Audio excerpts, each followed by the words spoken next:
Bakwethu siyadibana njalo uhlelo lwamaviki wonke buza iBhayibheli likuphendula lamukelayo umfundisi uEsindlovu hamba lempofu ezimbili uCK lo OB uzathi basamukele. Siyabonga mfundisi, salibonani balaleli, siyadibana njalo uhlelo lwethu lwamaviki wonke buza iBhayibheli likuphendule lapho isiphendula yonke imibuzo yeBhayibheli ngeBhayibheli ngokwalo. Ukhuluma ngumfundisi umpofu CK. Salibonani balaleli, siyahlangana njalo kuleli iviki ehlelweni lwethu olusibusisayo ngelizwi likaNkulunkulu.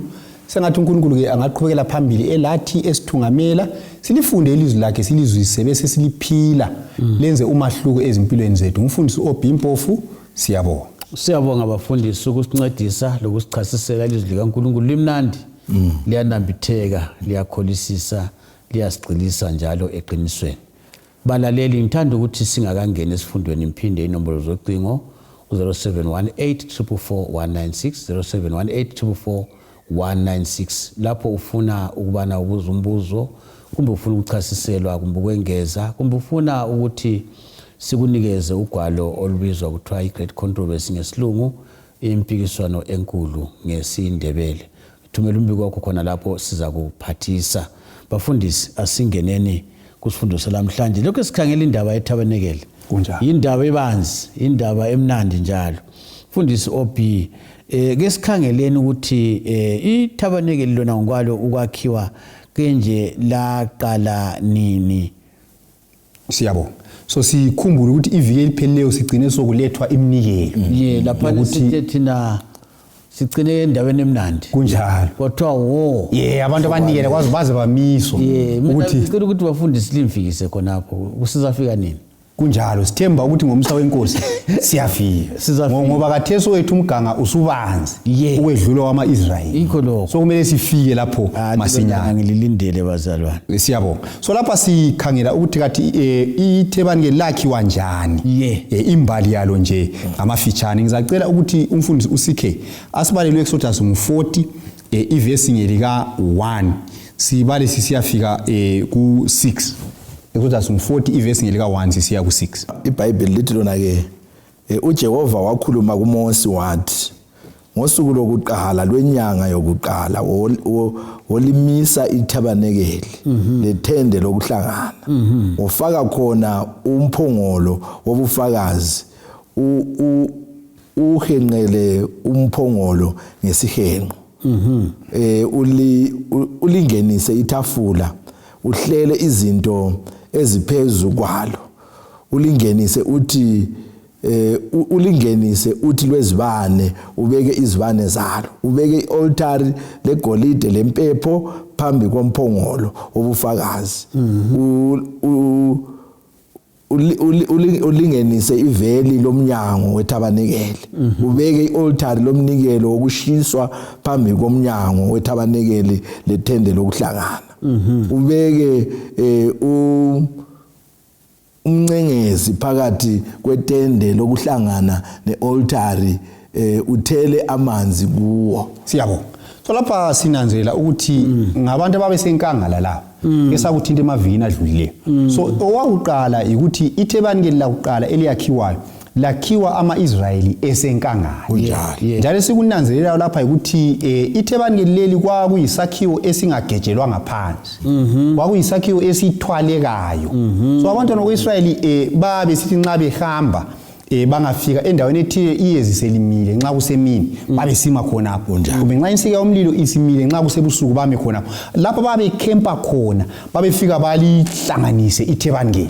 So ngezinye indlela kwakuyisakhiwo esokuthi yenelisa ukuthi usehlukanise usithwale unjani uhambe njengetende So sibona lapho ukuthi iTabernacle lakuqala esilaziyo eBhayibhelini lakhiwa abantwana boIsrayeli besenkangala njalo babelithwala ehambeni labo baze bayafika ngaphi eKenani. So uNkulunkulu icebo losindiso uliqalisa besesenkangala ukenza ukuthi besiyafika ngale eKenani esesusile isiGibhithe sonke engqondweni yabo ngokubavezela icebo losindiso ngemifanekiso. Imifanekiso. Siyabonga mfundisi.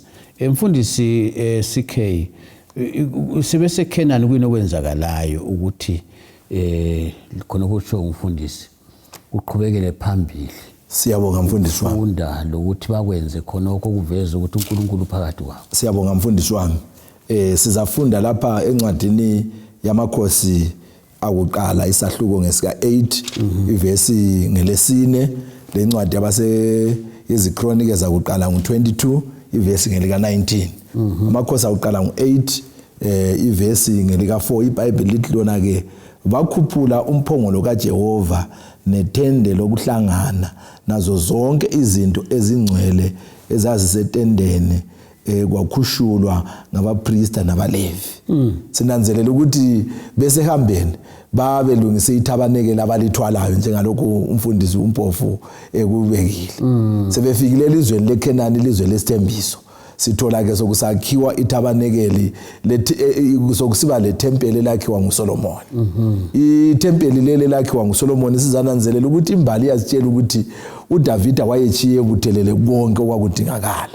Kodwa ngenxa yokuthi uDavida wayenguye wayesungula ukumisa umbuso njengenkosi yakuqala, uSolomon ke sokulokuthula ke wafika wakha ithempeli lakuqala elasebenza njengethabanekeli sebelizweni laseKhenani.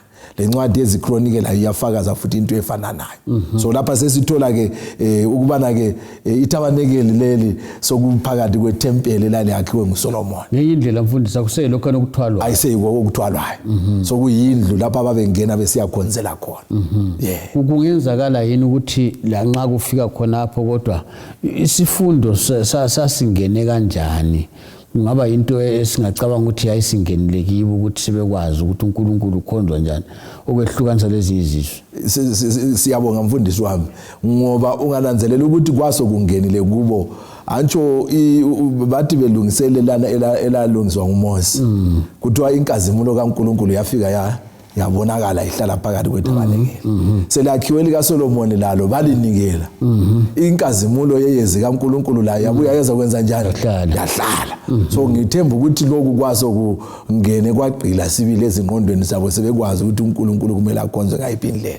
Ngicabanga ukuthi mfundisi khonokho kuyasiduduza kakhulu ukuthi lobu buthandaza lobu uhamba ungena emoteni ukwazi ukuthi uNkulunkulu lami kunjalo mfundisi ngoba khona ukumbana kuqhakathekile kakhulu ukuthi bona babebona sibili into etshengisa ukuthi uNkulunkulu lapho khona kunjalo ngokusikhathi sesicabanga ukhona mbekakho kodwa ke kwakulobufakazi bokuthi uNkulunkulu obubambekayo uwamukele ukuthi uNkulunkulu ukhona phakathi kwabo. Ngibonani khona kuba isiqiniselo esihlela kithi kakhulu mfundisi ukwazi ukuthi uNkulunkulu lami mfundisi ophi. Siyabonga. Ngizacela umfundisi asifundele laphana izikronike kumbe imlando ngo3 ivesi ngelika 1 kulomcijo oqhatheleyo khona phana sithatha indaba ekuthini befike ngale kwakhiwa ithempeli lika Solomon.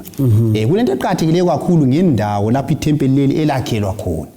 Kulendaba eqhatheleyo khona phana ngendawo izikronike zesibili ngo3 ivesi ngo1 oyezesibili Second Chronicles ngo3 ivesi ngelika 1 khona phana ngo3 or 2 ngo3 ivesi ngelika 1 ngo3 okay. But abalaleli bangafunda kusukela kusahluko 2 siyafika kusahluko 5. Kuyindaba efana indaba ebanzi lapha sisadobha nje ivesi eyodwa esivezela ukuqhatheka kwendawo yes. Izikronike zesibili isahluko sesithathu ivesi ngelika 1 lakuqala. uSolomon wayeseqala ukwakha indlu kaJehova eJerusalema entabeni yaseMoriya lapho uJehova abonakala khona kuDavida uyise nalapho eselungisile khona endaweni kaDavida esibuyeni sika Orinani umjebusi. Siyabona. So lapha sivezela indaba eqhathekileyo. Ithempeli leli likaSolomon kaliphombanga ukuthi lakhiwe nje. Kodwa uNkulunkulu wayecacile ukuthi kumele lakhelwe ngaphi. Waveza ukuthi lakhele endaweni yaseMoriya.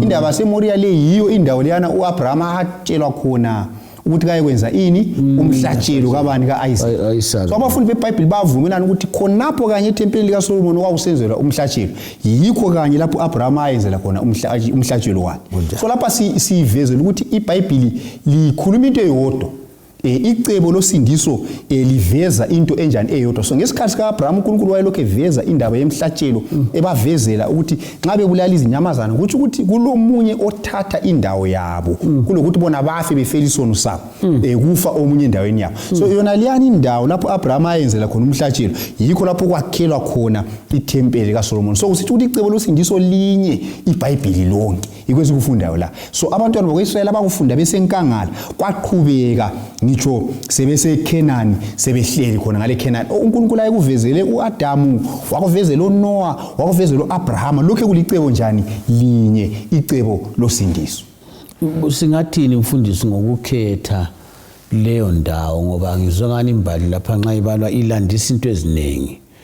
Kulapho futhi uDavid wathi sebale khona abantu kunjalo indawo efana nayo kunjalo. Singathini abanye phela bathi ngcono siye entabeni lapha ukuthi uNkulunkulu ukhetha intaba liyani. Siyabona indawo ukuthi indawo kuthiwe indawo ubungcwele bendawo kuya ngokuthi ikhethwe uNkulunkulu. Nxa uNkulunkulu engazange ethi uyikhethile ngazuzikhethile wena akula bungcwele khona. Akula bungcwele. Kuqhathekile khonoko. So njalo indawo kayikhethile ukuthi ibe yisithombe ukuthi abantu bakhonza indawo kulokuthi bakhonza uNkulunkulu. uNkulunkulu angakhethi indawo siyahamba kuleyo ndawo but asiyikhonza indawo sikhonza uNkulunkulu. So kanti uNkulunkulu wendawo uNkulunkulu umnikazi wendawo kunjalo. Mfundisi ke kwini kwenzakalayo ngemva kokudilika kwethempeli ngemva kwamaBhabhiloni sehlasela. Siyabonga mfundisi wami, sizafunda njalo encwadini yeziKronike zesibili isahluko ngesika 36 ivesi ngelika 17 usiya kwelika 19. Imlando yesibili isahluko ngesika 36 ivesi ngelika 17 usiya kwelika 19. iBhayibheli lithi lona ke ngalokho wabehlisela inkosi yamaKhaledi eyabulala izinsizwa zabo ngenkemba endlini yabo engcwele. Ayihawukelanga nansizwa nantombi naxhegu nogugileyo, wabanikela bonke esandleni sayo. Zonke izitsha zendlu kaNkulunkulu ezinkulu nezincane nengcebo yendlu kaJehova nengcebo yenkosi neyezikhulu zayo konke lokho wakusa eBhabhele. Bayishisa indlu kaNkulunkulu baludiliza ugange lwaseJerusalema, bazishisa zonke izinqaba ngomlilo, bazicitha zonke izitsha ezazikhona. Siyabonga. Singathini ke khonapho. So sinanzelela lapha ke ukuthi njengobana ke sinanzelela ukuthi abantu basuka kwesinye isikhathi bakhohlwe ukuthi uNkulunkulu nxa elungisile indlela kumele simkhonze ngayo. Ithabanekeli leli lika Solomon leli lalakhiwe ngendlela emangalisayo kakhulu. Kodwa kwakuqhakathekile uNkulunkulu kwakumele bamkhonzele kuwo. Hayi ithabanekeli. Bona ngenxa yokuqhakathekisa ithabanekeli bengasaqhakathekisi lokho kwakumele bamkhonze. Wabanikela esandleni senkosi yaseBhabhele. Yabuya ke yahlasela ke yadiliza yachisa yathwala impahla zonke ezazikhona phakathi kwendlu kaNkulunkulu bahamba lazo elizweni laseBhabhele. So ke khona okuqhakathekile ukuthi kumele sinanzelele ukuthi uNkulunkulu kungakhathalekile ukuthi usibusise kangakanani ukuthi simkhonze singaphi. Singaqhakathekisa indawo bese sikhohlwa yena okumele simkhonze. Umnikazi wendawo. Mfundisi Obisi siyabonga CK. Indaba kaZerubhabheli ngesuku kwenzakalani ngesuku kaZerubhabheli? Siyabonga. Uzangivulela laphana uEzra ngo6 ivesi ngo13 siya ku15. Esavula laphana siyananzelela ukuthi ungananzelela lapha nxa ulokhu londa imbali. Ithebangeli umnakano waqala ngale kubo Adam wabuya kuAbraham kwaze kwakhiwa sebesenkangala. Bafike eKenani bakha ithempeli selidiliziwe. So uNkulunkulu kazange ahlabayekele abantu abahamba eBhabhiloni kuyahlala iminyaka engu70. Sebevela ngale eBhabhiloni uNkulunkulu kazange ayekele kwakumele kube le ndawo futhi uNkulunkulu lapha azahlala khona bemkhonza khona. So uNkulunkulu indaba yethebani lokho eyilonda la nxa uSathane ezama ukuhlasela kuyasivezela futhi lapha impikiswane ukuthi uSathane laye ujonge ukudiliza indawo eyisigodlo sikaNkulunkulu ngoba kafuna uNkulunkulu kanjani akhonzwe.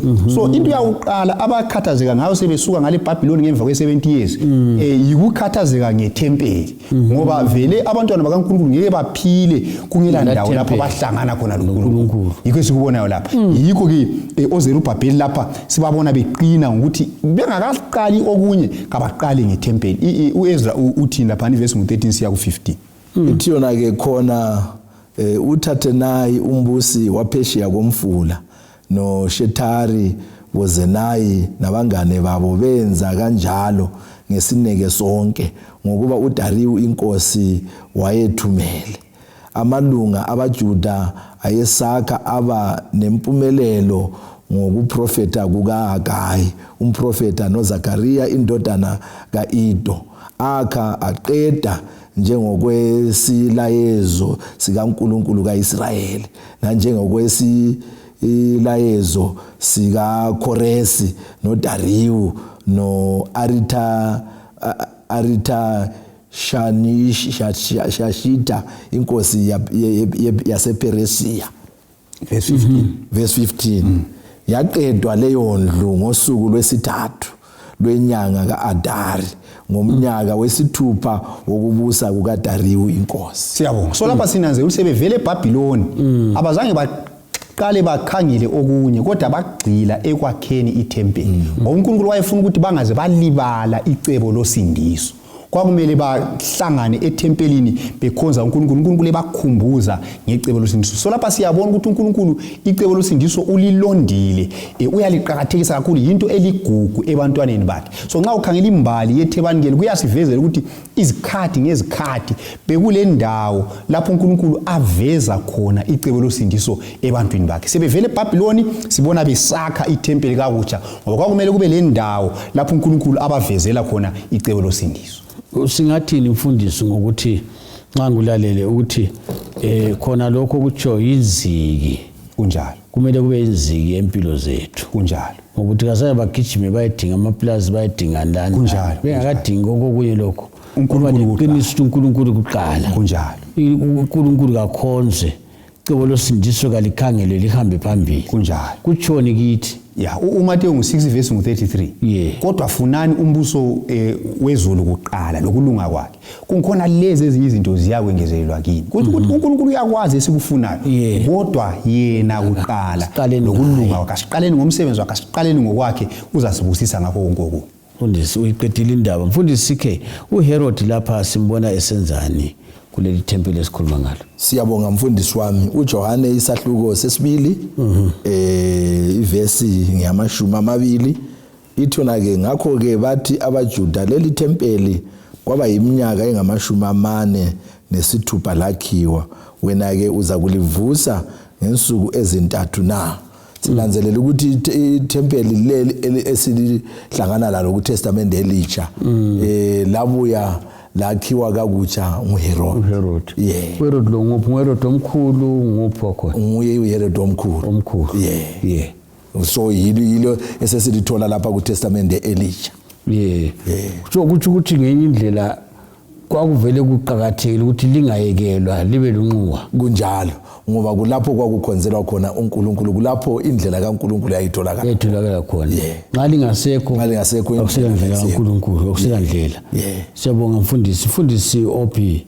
Siyabonga. Inkosi uJesu ithini ngokuhluka kwamaJuda ngethempeli? Siyabonga. Uzasivulela uMateyu 23 verse 37 siya ku39 esayivula lapha sinanzelela ukuthi amaJuda benza iphutha elikhulu bakhohlwa ukuthi izinto lezi zingumfanekiso bakhohlwa ukuthi into lezi zazikhomba okukhulu okuthile okwedlula imfanekiso bona bama emfanekisweni kufana lomuntu othi engakachadi abethunyezelwa umfanekiso intombi yakhe bethi ngemva komtchado abonakala lokho ebamba umfanekiso engasanaki intombi isikhona yena lokho eqina umfanekiso phela sephelelwe emfanekisweni. So amaJuda baphelela emfanekisweni lanxa owayekhonjwa imfanekiso esefikile. So baqina ke ngezinkonzo lezo ba ignore uJesu bangamnaki uJesu. So sifunda lapho ukuthi kuqhakathekile ukuthi nxa sisenza kumbe sikhonza uNkulunkulu iBhayibheli lithi kumele simkhonze ngomoya la ngeqiniso. Kuqhakathekile kakhulu. uJesu ke uyakhuluma lapha ngaleli thempeli amaJuda abasebengasalisebenzisi ngendlela efanele. Verse 37 Matthew 23 verse 37 siya ku 30. Siyabonga uMateyu 23 verse ngika 37 Jerusalema, Jerusalema, wena obulala abaprofeti nokukhanda ngamatshe abathunyelwe kuwe.